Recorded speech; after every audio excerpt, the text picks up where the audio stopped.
కూర్చున్నటువంటి అమ్మవారిని కూడా సాక్షాత్ అమ్మవారి స్వరూపంగా భావించి నిటారుగా కూర్చోండి. బాడీ ఫ్రీ పెట్టండి.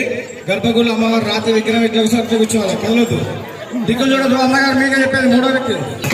అక్కడి వారు సిరిగడ వారు ఆశ్చర్యమంతు